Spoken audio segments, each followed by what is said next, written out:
Thank you for joining us today. Can you tell us a bit about your presentation today?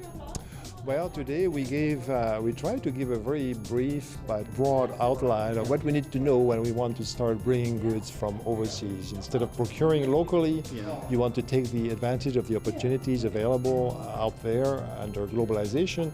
So there's things that you need to know about regulations, customs, and things like this, the contract. So this is where we try to give a broad outline so that people have an idea what could be the potential dangerous elements or the potential important topics to know about, without going into details.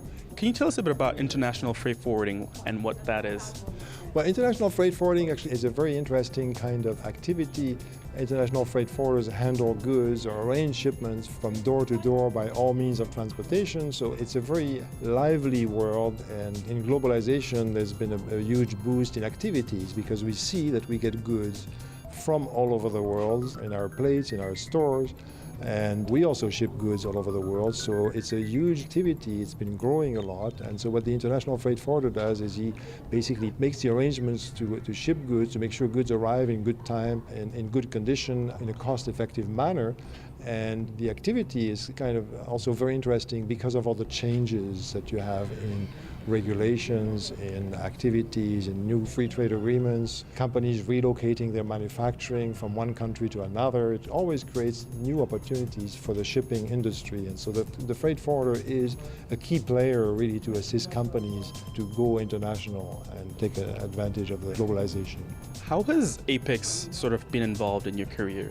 I'm familiar with APICS. I know it's a very highly recognized training program, accreditation tool that we have at our disposal. And so I'm very happy to have been invited by APICS to talk to this great crowd here at Ottawa chapter of APICS. A lot of professionals and young professionals out there, what advice can you give to them about a career in international freight forwarding? A good starting point really is to get the proper training, the proper knowledge, and find out about all the information that you need to know. And so in a very fast evolving environment, and really in Canada, the best place where you can find that is some of the APICS material, but there's quite a few training programs that's geared towards international logistics, and it's really focused on what regulations, what the processes are. It's really applied knowledge. It's not just the concepts, but it's also the practical information. So thank you. Thank you very much for taking the time. It was a lovely presentation. We're glad to have you. Thank you very much for your support and for this great audience that we have today. Thank you.